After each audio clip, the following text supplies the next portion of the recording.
ভাত খাওয়ার সুন্নত এবং আদব। নবীজির কাছে এসে এক সাহাবী বলে, ইয়া রাসূলুল্লাহ, আমি খাই কিন্তু পেট ভরে না।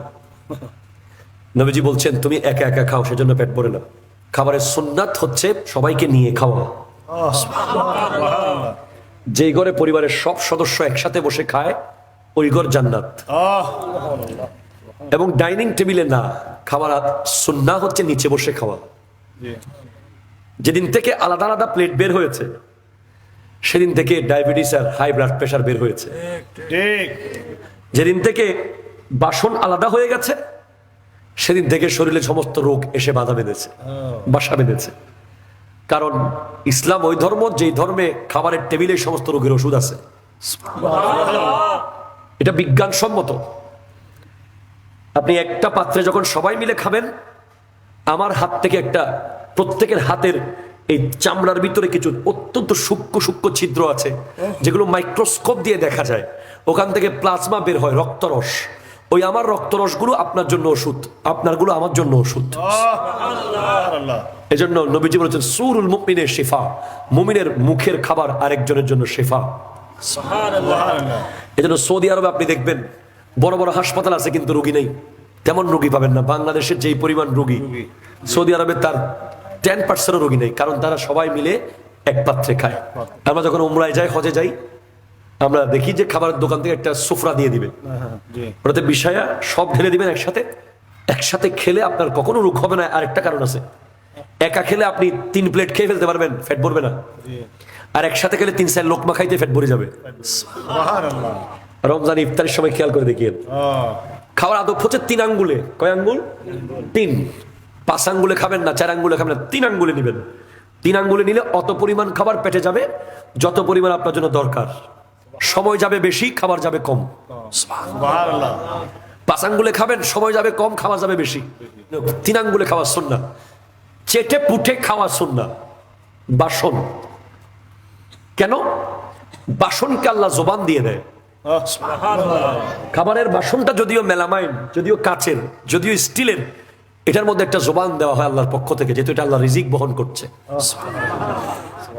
যে ব্যক্তি চেটে পুটে খায়, একেবারে খাবারের পাত্রটাকে দোয়া করে।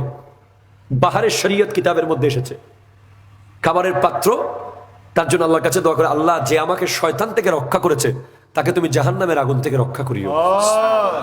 আমরা এখন ফ্যাশন বানিয়েছি 1 টুকরো রেখে দেওয়া, ফ্যাশন বানিয়েছি 2 টুকরো ফেলে যাওয়া। এটা ফ্যাশন নয়, এটা গরিব হওয়ার লক্ষণ, ঠিক কিনা? যে ব্যক্তি মাটি থেকে গোশত কুড়িয়ে খাবে, তার অতীতের গুনাহ মাফ করে দেবে আল্লাহ। কথা আমার না, কিতাবের নাম হলো বাশারাতুল মাহবুব বিতাকফিরিজ যুনুব। লেখকের নাম আল্লামা ওজিউদ্দিন আজরয়ী দামেশকি রহমতুল্লাহ আলাইহি। এখানে 480টার উপরে হাদিস এনেছেন উনি গুনাহ মাফ সম্পর্কে। তার মধ্যে একটা হাদিস এনেছেন ইমাম হাসান রাদিয়াল্লাহু তাআলা আনহুর এক খাদেম সাথে নিয়ে উনি উযু করতেছিলেন। উযুখানার মধ্যে একটা গোশতের টুকরা পড়েছিল রান্না করা। উনি এটা নিয়ে খাদেমকে দিলেন, খাদেম রাখো, আমি উযু করে খাবো। উনি উযু করে ওঠার আগেই খাদেম খাই ফেলাইছে।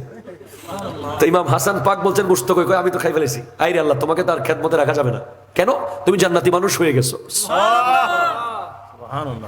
মাটি থেকে গোশত তুলে খেয়েছো, আল্লাহ তোমার গুনাহ মাফ করে দিয়েছে। বরকত, বারাকা। বরকতটা আসে কখন? এই যে বরকতটা আসে সুবহে সাদিকের সময়।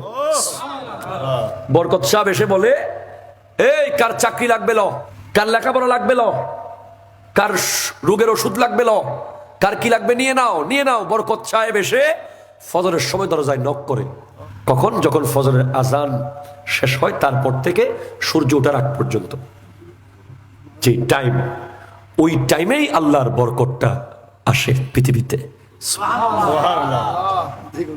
এজন্য ওই সময় যারা দরজা জানালা খোলা রাখবে, ওদের ঘরে বরকত প্রবেশ করবে। আর আমার নবী দোয়া করেছেন, আল্লাহুম্মা বারিক লি উম্মতি ফি বুকুরিহা। আল্লাহ, তুমি আমার উম্মতের জন্য সুবহে সাদিকের সময় বরকত দান করো।